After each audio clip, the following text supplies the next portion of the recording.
November 1944. A German general makes a decision that should have worked. The weather is perfect. Rain, fog, no air support.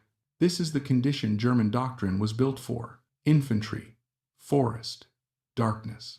He sends his elite battalion forward, believing this is the moment American firepower becomes irrelevant. No plans, no tanks, just men, trees, and experience. What almost no one understands is that this decision did not fail because the Germans fought poorly. It failed because the Americans were no longer fighting the same kind of war. By the end of the night, the forest will no longer exist. Darkness will no longer exist. And an entire battalion will vanish without retreating or surrendering. This story is not about a weapon, and it's not about bravery. If you stay with it, you will see the hidden reason Germany was already losing the war, a reason most commanders did not recognize until it was too late. November 1944. The Hurtgen forest is soaked beyond recognition. Days of uninterrupted rain have turned every road into mud. Vehicles bog down, radios crackle with interference, visibility drops to a few dozen meters, low clouds seal the sky completely. For pilots, it is a wall. For bombers, a ceiling they cannot break through. On the Western Front, American air power dominates everything that moves when the sky is clear. Columns are spotted, tracked, destroyed. Tanks burn. Convoys vanish. German commanders have learned this lesson the hard way, but today the sky is closed. Inside a German command bunker near the forest edge, General Erich Brandenberger listens to the rain striking the roof above him. He has fought long enough to recognize patterns. He understands the equation of this front. When the Americans cannot fly, their advantage collapses. When aircraft disappear, war returns to fundamentals. Men, terrain, experience. Brandenberger is 62 years old. He is not reckless. He has survived the First World War. He has commanded through campaigns in Africa and Russia. He has seen modern weapons up close. Artillery, tanks, air attacks. He knows what they do. And he knows what they cannot do without clear skies. The forest in front of him is dense and ancient. Pines and oaks stand thick enough to stop rifle fire.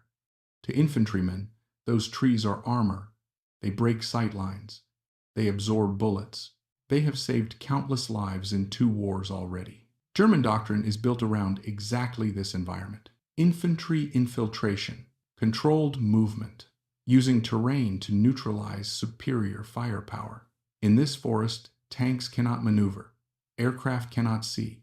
Long-range weapons lose their reach. The battlefield compresses until courage, training, and discipline matter again. Brandenberger has one elite reserve left, a battalion of seasoned paratroopers, veterans hardened on the Eastern Front. These are not conscripts. These are professionals, men who have survived encirclement, winter warfare, and artillery barrages that destroyed entire divisions. He believes this is the moment to use them. The objective is a village held by American forces on the far side of the forest. Retaking it would stabilize the line. It would blunt the American advance. More importantly, it would prove that German infantry doctrine still works when conditions are right. The rain has given him those conditions. He issues the order. The battalion moves out quietly. Rifles are slung low. Boots sink into wet earth. The men spread out, advancing from tree to tree, using the forest exactly as they were trained to. There is no panic, no rush. They have done this before. The Americans are assumed to be blind. Without aircraft overhead, Brandenberger believes American firepower will be reduced to rifles and machine guns locked into fixed positions. In the forest, those weapons can be bypassed, flanked, suppressed. Everything about the situation confirms his expectation. The weather, the terrain, the experience of his men. What Brandenberger does not know, what almost no one on the German side understands yet, is that the Americans have adapted in ways that do not depend on the sky. 2 miles away, behind American lines, a weapon sits idle in the mud. Its purpose, according to manuals and training documents, is anti-aircraft defense. It was designed to track fighter planes moving hundreds of miles per hour, thousands of feet above the ground. It was never intended for forests. It was never intended for infantry. And it was never supposed to operate without air targets. That assumption is about to prove fatal. As the German battalion advances deeper into the trees, confidence grows. The forest feels solid, protective. Each trunk represents safety. Each shadow conceals movement. The rain masks sound. The fog blurs distance. This is exactly how an attack is supposed to feel. They believe the Americans are trapped by the same conditions. They believe darkness and weather have leveled the battlefield. What they cannot see is that the Americans are no longer fighting within the limits German doctrine assumes still exist. The decision Brandenburger made did not fail because it was irrational. It failed because it was based on a version of warfare that was already disappearing. By the time the first shots are fired, the forest will no longer behave as cover. By the time night falls, darkness will no longer provide concealment. And before Brandenburger understands what has changed, his elite battalion will be committed to a fight where experience and courage no longer function the way they always had. 2 miles behind the American front line, the rain has turned the ground into thick slurry. Trucks are immobilized. Footpaths disappear into mud. The forest swallows sound. At first glance, there is nothing here that looks decisive. No tanks pushing forward. No artillery batteries firing barrages. No aircraft overhead. Just a cluster of vehicles half sunk into the earth. One of them stands out. It is an M16 multiple-gun motor carriage. A squat, open-topped vehicle with 4 heavy machine guns mounted on a powered turret. According to its designation, it exists for one purpose only: shooting down aircraft. Its crew was trained to scan the sky, to track fast-moving targets, to fire at objects most soldiers never see clearly. In theory, this vehicle should be useless today. There are no planes, no strafing runs, no dive bombers. The manual does not mention forests. It does not mention infantry assaults. It does not mention using the weapon against men on the ground. But manuals describe ideal conditions. Wars do not follow manuals. Inside the vehicle, Sergeant Miller studies the terrain ahead. He is not watching the sky. He is watching the tree line. He can hear movement. The forest is alive with sound boots sinking, branches snapping, the low murmur of men advancing under cover of rain. Miller understands something Brandenburger does not. This weapon does not require visibility. It does not require precision aiming. And it does not require individual targets. The turret is electrically powered. With a slight twist of his wrist, it rotates instantly. The 4 barrels are lowered, depressed far beyond what they were designed to do. They are now level with the ground. Miller checks the ammunition. Each gun feeds from a heavy metal ammunition chest packed with 50 caliber rounds. These are not standard ball rounds. They are armor-piercing incendiary, designed to punch through metal, ignite fuel, and keep going. A single 50 caliber bullet can tear through an engine block. Miller has 4 guns, each capable of firing 10 rounds per second, 40 rounds per second in total. He does not need accuracy. He needs volume. The Germans believe trees will stop bullets. That belief has been reinforced by decades of infantry combat. Rifle rounds flatten against trunks. Machine gun fire splinters bark but loses energy. These rounds behave differently. They do not stop when they hit wood. They do not slow down enough to matter. And when they pass through resin-rich pine, they ignite. Miller is not aiming at men. He is aiming at the forest itself. As the German battalion continues its advance, confidence holds. The trees feel solid. Ancient trunks rise from the ground like pillars. To the soldiers moving between them, the forest still feels like protection. They are close now, close enough to see American foxholes, close enough to hear voices. The signal flare goes up. German submachine guns open fire. The forest erupts with sound. For a brief moment, everything unfolds exactly as Brandenburger expected. American positions are suppressed. Fire is exchanged. The attack gains momentum. Then the M16 fires. The sound is not sharp like a rifle. It is not rhythmic like a machine gun. It is a continuous tearing noise, as if heavy fabric is being ripped apart under enormous force. The first rank of German soldiers disappears almost instantly. Not one bullet, not two, dozens. Men are struck simultaneously by multiple rounds, traveling faster than sound. Bodies are thrown backward into the mud. There is no time to react, no chance to understand what is happening. Those behind them freeze. Instinctively, they dive for cover. They press themselves against tree trunks. They flatten behind the wood, trusting the forest as they always have. That instinct seals their fate. The M16 continues firing. The 50 caliber rounds slam into pine and oak. The trunks do not simply crack, they detonate. Resin ignites. Wood fragments explode outward at lethal velocity. The trees become weapons. Long shards of timber tear through the air. Men are impaled by splintered wood. Others are shredded by fragments they never see coming. The cover they trusted turns against them. The forest is no longer neutral ground. It has become a killing mechanism. Back in the command bunker, Brandenburger hears the radio traffic change. Reports come in broken, panicked, incomplete. We're pinned. End quote. The trees are exploding. Tense is greater. Command squad is gone. If Will Lard ever. He has heard many voices in combat before. These are different. These are not men asking for orders. These are men realizing the rules they relied on no longer apply. Brandenburger does not understand the weapon yet. He does not see the machine. He only hears the result. And he is about to make the second decision that will ensure there is no recovery. The first burst lasts only seconds. It is enough. The forest, which moments ago felt dense and protective, changes character instantly. Smoke mixes with rain. Bark and splinters rain down. Visibility collapses, not from fog, but from debris. German soldiers do what they have been trained to do since basic instruction. They get low, they press against the nearest trees. They make themselves small. For decades, that instinct has saved lives. In this forest, it does not. The M16 does not pause.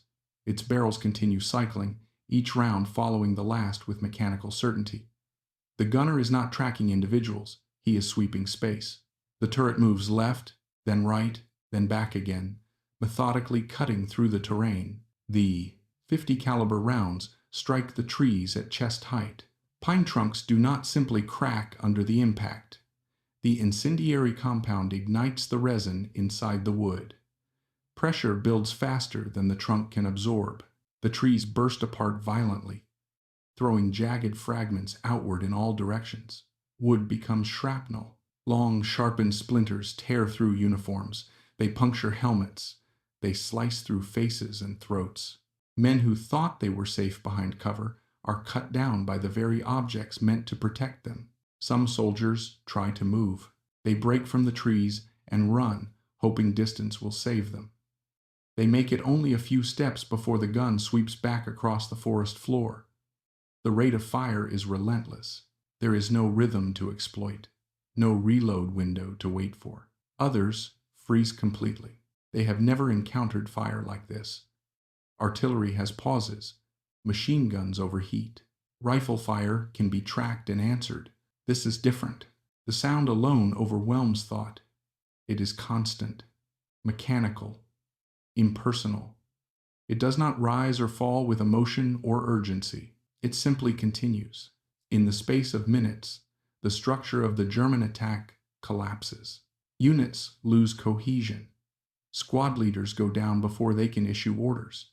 Platoon formations dissolve into scattered individuals trying to survive without understanding what they are facing. Radio communications disintegrate. Messages are shouted over the noise, cut off mid-sentence. Calls for direction go unanswered. Command elements are hit early, targeted not by intention but by probability. Anyone moving, anyone standing, anyone transmitting becomes part of the same lethal equation. Back at headquarters, Brandenburger listens as the reports change tone again. At first, they described resistance. Now they describe erasure. Tree cover is useless.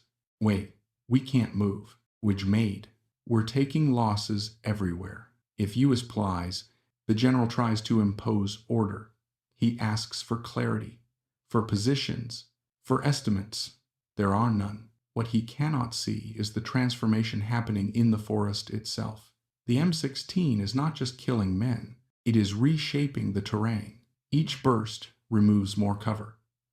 Each sweep of fire cuts down another line of trees. The forest floor fills with shattered trunks and stumps. What was once dense woodland becomes a chaotic wasteland of broken timber. The Germans attempt to adapt. Small groups crawl through the mud, keeping their bodies as close to the ground as possible. They try to move beneath the line of fire. They believe that if they stay low enough, they can slip through. They are wrong. The gunner adjusts. The barrels depress further. The fire sweeps lower. The rounds strike roots, fallen logs, exposed earth. Anything that offers concealment is broken apart. There is no safe direction. Forward is fire. Backward is fire. Sideways is fire. The forest has been converted into a killing zone where movement itself becomes fatal. Some German soldiers begin to fire blindly toward the American positions. It changes nothing. Rifle rounds disappear into the trees. They do not reach the source of the fire. They do not suppress it. They do not even distract it. This is not a firefight. It is a mechanical process. Within 20 minutes, the battalion has lost its ability to function as a unit. Survivors huddle in small pockets, isolated from one another by open ground and shattered cover. There is no longer a front line, only scattered men pinned in place by continuous fire. The Americans adjust their own positions calmly. Ammunition is replenished, barrels are checked. Water is poured over the glowing metal to keep the guns operating. The M16 does not overheat. It does not jam. It does not slow. From Brandenburger's perspective, the situation makes no sense. There are no tanks reported, no aircraft, no artillery barrage, and yet his elite battalion is being destroyed. He has seen artillery devastate formations before. He has seen air power annihilate columns. Those weapons arrive with warning, with thunder, with spectacle. This arrives with a hum and a tearing sound. The forest itself is being dismantled piece by piece. Brandenburger understands that the attack has failed, but he does not yet understand why. His training tells him that such fire cannot be sustained, that ammunition must run low, that machines must pause. He believes this is a temporary storm. That belief leads to his next order. Instead of pulling back what remains of his force, he commits his second wave. Younger soldiers, less experienced, men who have never faced industrial firepower at this scale. He believes momentum will break the American defense. What he is actually doing is feeding more men into a process that has already proven it does not require resistance to continue.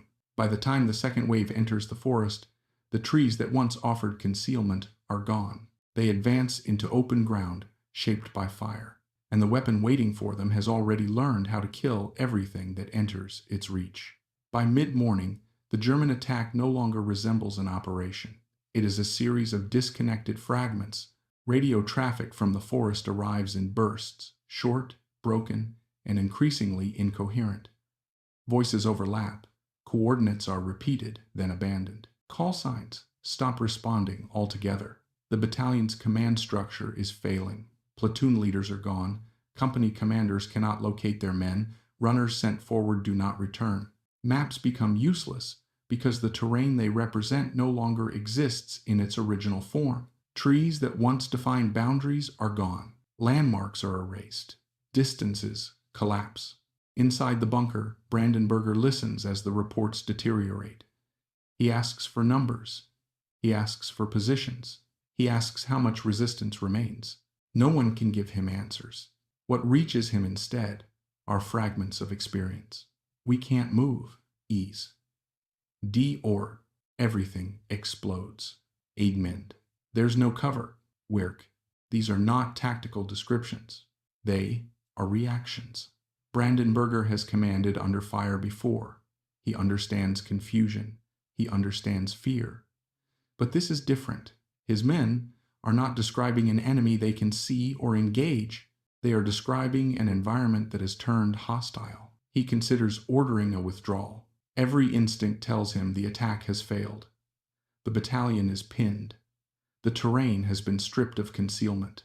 Continued advance will only increase losses, but doctrine intervenes. In the German army, withdrawal without authorization is not a decision a field commander can make lightly. Orders must come from higher command, and higher command is not present in the bunker. Berlin is distant, slow, and disconnected from the reality unfolding in the forest. Brandenburger knows what the response would be. Hold, press forward, maintain pressure. The system demands momentum, even when momentum no longer exists. He picks up the telephone and issues a new order. The second wave is committed. These are younger soldiers. Many have completed training only months earlier. They have not fought in Russia. They have not experienced sustained automatic fire. They have not learned how quickly terrain can turn against them. They move forward because they are ordered to. From their perspective, the situation is already unclear. Smoke hangs low over the forest.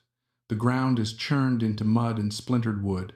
The sound of gunfire never stops. They advance anyway. Within minutes, the same pattern repeats. Movement draws fire. Fire removes cover. Cover ceases to exist. The second wave is hit before it can organize. Men go down in open ground where trees once stood. Those who attempt to crawl find nothing left to crawl behind. The forest floor has been leveled to knee-high stumps and debris. Back at headquarters, the radio falls silent. Not intermittently, completely. This is the moment Brandenburger understands that command has been severed. Without communication, he cannot direct maneuver. He cannot coordinate retreat. He cannot even assess losses. He is issuing orders into a void. He sits alone in the bunker, surrounded by maps that no longer match reality. He thinks of previous campaigns. In Africa, movement mattered. In Russia, depth mattered. Even under heavy artillery, units could reposition, dig in, or withdraw. Here, none of that applies. There are no safe routes. There are no fallback positions. There is only exposure. Hours pass. The firing continues intermittently. Then it stops. Not gradually, abruptly. The silence is worse. Brandenburger waits for reports that do not come. He waits for survivors to re-establish contact. He waits for confirmation that some part of the battalion still exists as a fighting unit. Nothing arrives. When radio contact finally resumes, it is with scattered survivors. Fewer than 200 men remain. They are exhausted, disoriented, and spread across shattered ground. They report massive losses. Entire platoons gone. Command elements destroyed. The elite battalion Brandenburger, committed at dawn, no longer exists in any meaningful sense. Most commanders would end the operation here. Brandenburger does not. He believes the Americans have reached their limit. Ammunition must be running low. Barrels must be overheating. Machines must pause. And there is one advantage he still believes in: night. If daylight and firepower have destroyed his attack, darkness will restore balance. Under cover of night, without shooting, without movement noise, infantry can still succeed. Knives, grenades, stealth. He issues his final order. The survivors will advance again after dark. No firing, no hesitation. Close combat only. It is not desperation. It is logic rooted in an older kind of war. What Brandenburger does not yet understand is that darkness is no longer something the Americans lack. And when night falls, the last assumption holding his command together will collapse as completely as the forest already has. Night falls over the Hurtgen forest without ceremony. There is no sunset visible through the cloud cover. The rain has slowed to a drizzle, but the sky remains sealed. The forest becomes pitch black. Even outlines disappear. Men cannot see their hands in front of their faces. This is the condition Brandenburger has been waiting for. He believes darkness will restore what daylight destroyed. Without visibility, American firepower should lose its reach. Machines cannot target what they cannot see. Infiltration will replace assault. The survivors receive their orders. No rifles. No automatic fire. No noise. Steel helmets are removed and tied to belts to prevent clatter. Grenades are checked silently. Knives are gripped tightly. Each man carries only what is necessary to move forward and kill at close range. Fewer than 200 soldiers remain. They advance slowly, crawling through mud and broken stumps. What was once forest is now a jagged field of debris. Tree trunks have been cut down to waist height. The ground is uneven, littered with splinters and fragments. Still, the darkness helps. They move without being seen, without being heard, without being fired upon. For the first time since morning, there is hope. They are ghosts again. The men advance in silence, counting steps, using touch instead of sight. They are careful not to brush against branches, not to dislodge debris, not to break the stillness. They close the distance. 200 yards, 150, 100. Then something changes. At first, it is barely noticeable. A low mechanical hum begins behind the American lines. It is not loud, but it is distinct. The veterans among the Germans recognize it instantly. Generators. Something is being powered up. They freeze in place. For several seconds, nothing happens. The darkness remains absolute. The forest holds its breath. Then the sky brightens. Not forward, not from flares. From above, massive searchlights positioned behind the American ridge activate simultaneously. Their beams do not sweep the ground. Instead, they point straight upward into the cloud deck. The light hits the low clouds and scatters. It reflects downward, diffused and unnatural. Artificial moonlight. The effect is immediate. Shadows reappear. Outlines sharpen. Movement becomes visible. It is not daylight, but it is enough. Every man in the open is suddenly exposed.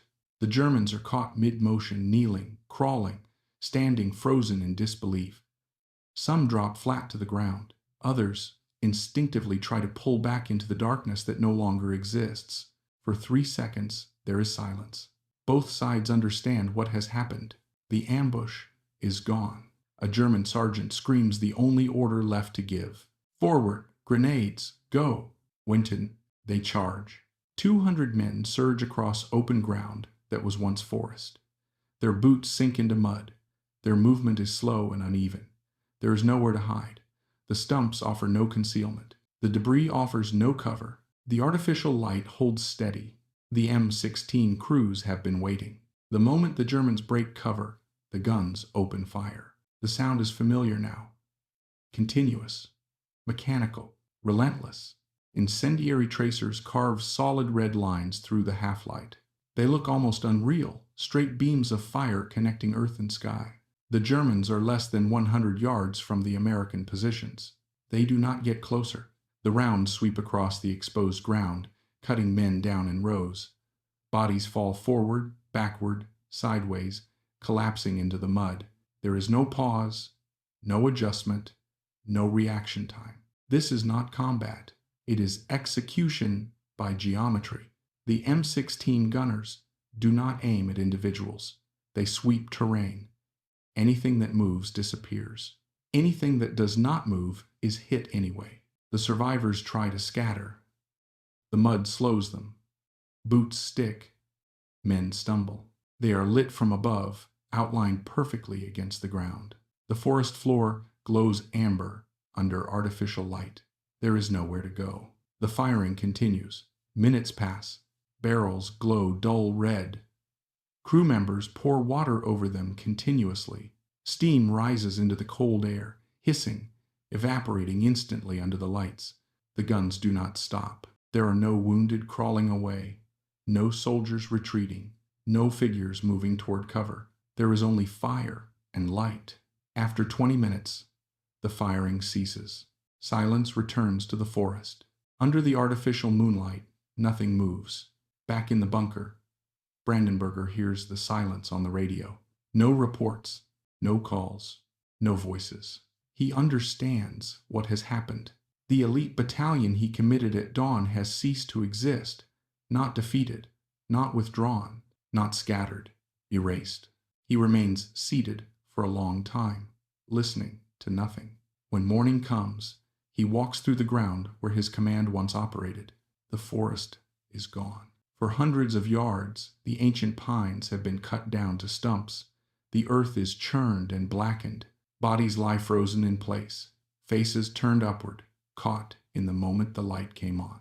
They look less like soldiers now than shapes left behind by fire. He finds a letter in the pocket of a dead officer. It is addressed to a wife. The sentence breaks off mid-thought. The belief it expresses is unfinished. Brandenburger folds the letter carefully and returns it. Later, under a flag of truce, an American officer approaches. They exchange brief words. The American remarks that the German soldiers fought hard. Brandenburger agrees, but fighting was never the issue. He looks back across the leveled forest and understands what he faced. Not an army, not bravery, not tactics. A system. One that removed darkness, one that removed cover, one that converted terrain into targets. The night that should have saved his men never existed. When the firing stops, it does not fade. It ends. The sudden absence of sound is disorienting. After hours of continuous noise, silence presses down harder than the gunfire ever did. The artificial moonlight remains on, bathing the ground in a flat, colorless glow.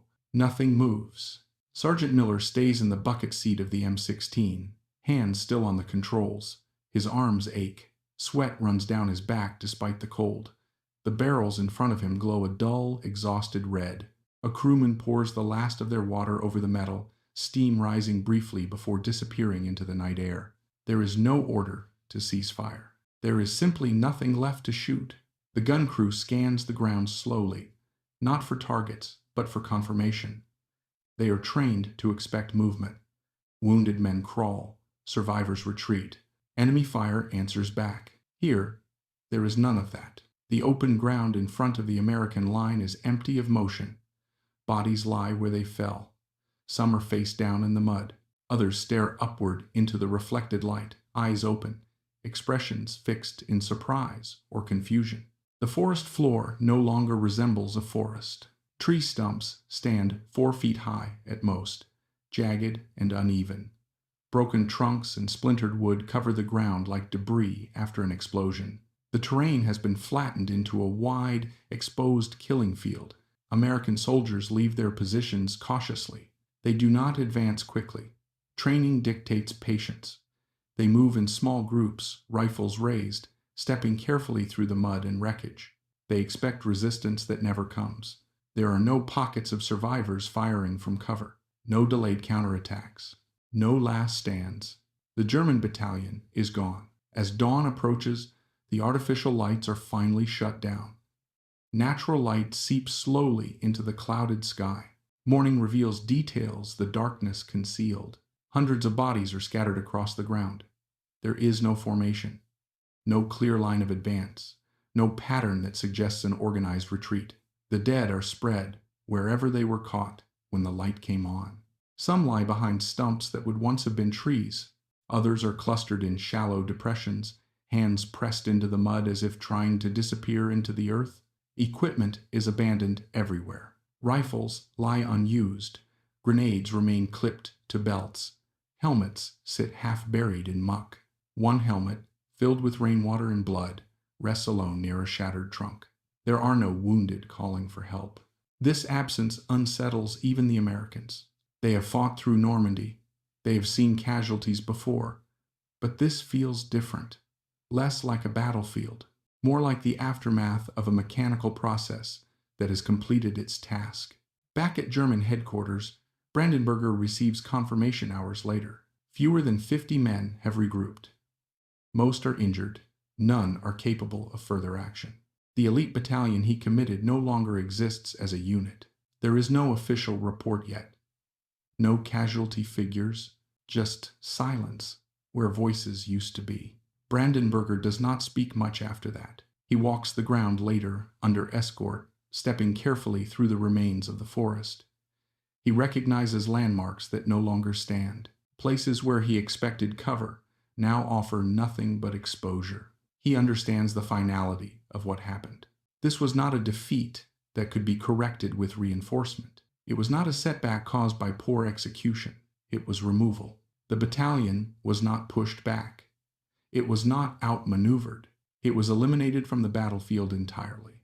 The forest that was supposed to shield his men did not slow the Americans. It amplified them. It turned into part of the weapon. By the end of the night, the equation Brandenburger believed in no longer applied.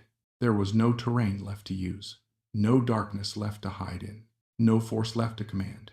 Only evidence that something fundamental had changed, and that his men had been caught inside that change with no way out.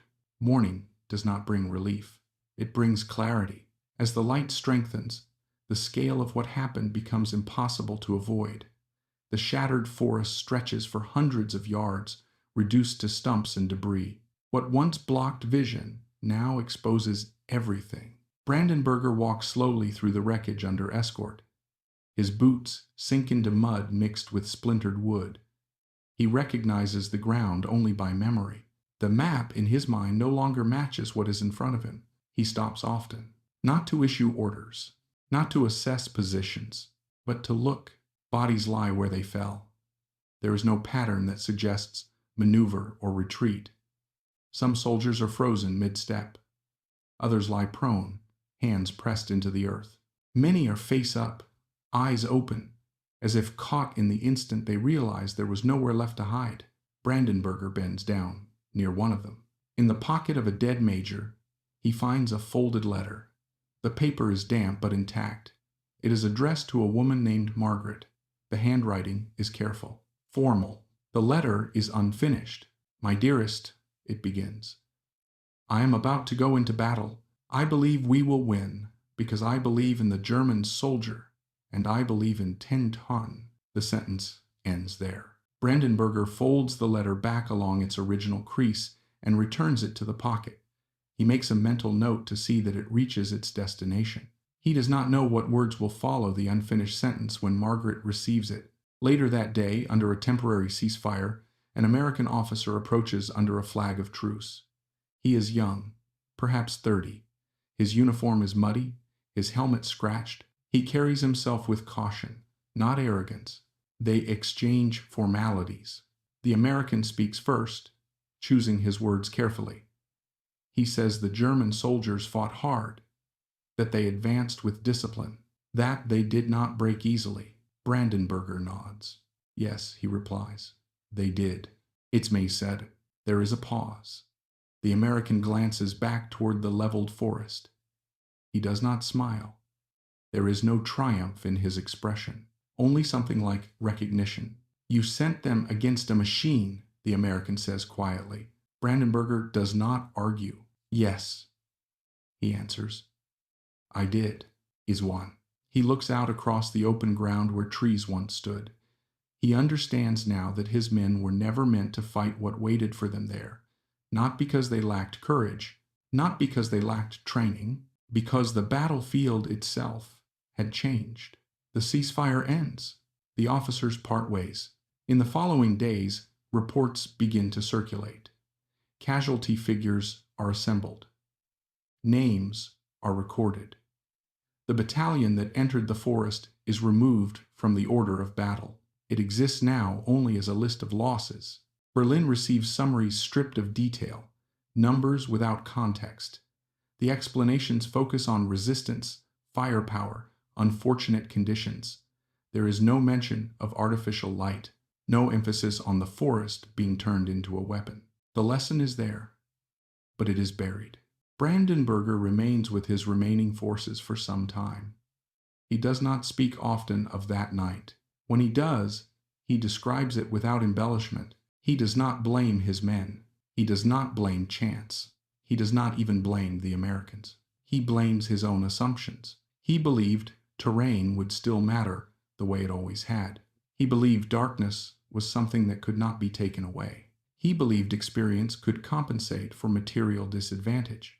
What he saw instead was a force that removed those variables entirely. The forest did not slow the Americans. Night did not protect his men, and courage did not change the outcome. The battalion did not lose a battle. It encountered a form of warfare it was never meant to survive. and by the time that realization arrived, there was nothing left to save. What happened in the Hurtgen Forest did not end the fighting there. The battle dragged on for months. The terrain that had been reduced to stumps continued to absorb lives. American casualties mounted. Thousands were killed or wounded to capture ground that held little strategic value. On the surface, nothing about the forest suggested a turning point, but for those who understood what had occurred that night, the meaning was unmistakable. Brandenburger's battalion was not destroyed because it was poorly led. It was not destroyed because it lacked bravery. It was not destroyed because the Americans fought harder. It was destroyed because the rules it relied on no longer governed the battlefield. After the war, American officers would study the engagement carefully. They did not focus on individual heroics.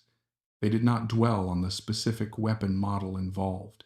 They examined coordination, the combination of sustained automatic fire, ammunition designed to defeat natural cover, artificial illumination that removed darkness entirely. Individually, none of these elements were revolutionary. Together, they formed something new, a system. The M16 quad mount would soon be replaced by newer weapons. Searchlights would evolve, ammunition would improve, but the principle demonstrated in the forest remained unchanged. Control the environment, deny concealment, turn terrain into a liability. That principle would appear again. In Korea, massed automatic fire broke human wave attacks. In Vietnam, illumination and firepower stripped jungle cover of its protection. In later conflicts, sensors and precision weapons replaced searchlights and tracers, but the logic stayed the same. Visibility would always favor the side that could manufacture it. Firepower would always favor the side that could sustain it. Germany understood this lesson too late. Years before Hurtgen, reports had already warned of what American industrial firepower could do. Analyses circulated about armor-piercing incendiary ammunition. Studies described how sufficient volume of fire could penetrate any natural cover. Those reports were filed away. They conflicted with doctrine. They challenged belief. They undermined confidence in the idea that superior soldiers could overcome material disadvantage. The myth held longer than the reality. Brandenburger did not live long after the war. He died in 1952. He never returned to the forest. He rarely spoke publicly about that night, but to those who knew him, the memory never left. He had believed the forest was protection. He had believed darkness was safety. He had believed experience could still dictate outcomes. What he encountered instead was a war where those assumptions no longer applied. The battalion he lost did not retreat. It did not surrender. It ceased to exist as a fighting force. That distinction mattered, because it signaled a shift that extended far beyond one night, one forest, or one army. Wars were no longer decided by who fought harder at the point of contact. They were decided by who could design systems that removed choice from the enemy entirely. The Hurtgen Forest did not prove that American soldiers were superior. It proved that American systems were. And once war reached that stage, individual courage became a variable the system could account for and neutralize. The forest is quiet now. The trees have grown back in places. The ground has softened. Nature has reclaimed much of what fire erased. But the lesson remains embedded in military history. When a nation can manufacture light, fire, and coordination at scale, the battlefield stops behaving the way it always has. And the side that understands that first does not just win engagements. It determines the outcome of the war itself.